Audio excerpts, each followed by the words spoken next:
ఆ మాట్లాడే వ్యక్తి తప్పించి ఎవ్వరు పరిగణలోకి రాకుండా నీ బ్లాక్ కమాండాలతో నువ్వు కట్టుదిట్టమైన భద్రత పెట్టుకుని ఇద్దరే మాట్లాడుతున్నారా? ఏమండి, గ్రామసభ పెట్టండి, ఒక గ్రామసభ పెట్టి మీరు అక్కడికి వెళ్ళండి, నా హయాంలో నేనేం చేస్తున్నాను మీరు చెప్పండి అక్కడ. లేదా వైఎస్ జగన్మోహన్ రెడ్డి గారి యొక్క నాయకత్వంలో దళితులకు ఏం జరిగిందో లెక్కలు తెద్దామంటే అది తెద్దాం.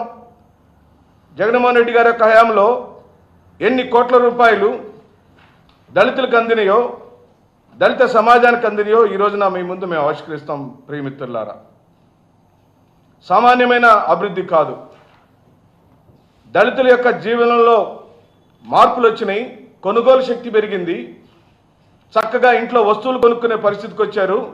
ఇక వెంటనే మొదలుపెట్టారు అది జరగకూడదు, దళితులు బాగుపడకూడదు, దళితులకు కొనుగోలు శక్తి రాకూడదు, దళితుల్లో ఎలాంటి మార్పులు రాకూడదు. అది చంద్రబాబు నాయుడు యొక్క రాజకీయ వ్యవహార శైలి. అంటే నేను ఫస్ట్లోనే చెప్పాను, నారా చంద్రబాబు నాయుడు గారు దళిత వ్యతిరేకి అనేది సుస్పష్టం. ఎందుకు చెబుతున్నామంటే చంద్రబాబు నాయుడు గారి హయాంలో దళితుల పైన ఆయనే కామెంట్ చేశాడు, దళితుల్లో పుట్టాలని ఎవరైనా కోరుకుంటారా అని అన్నాడు. ఇంకంతకన్నా ఆయన సిద్ధాంతం ఏమని మనం చెప్పొచ్చండి?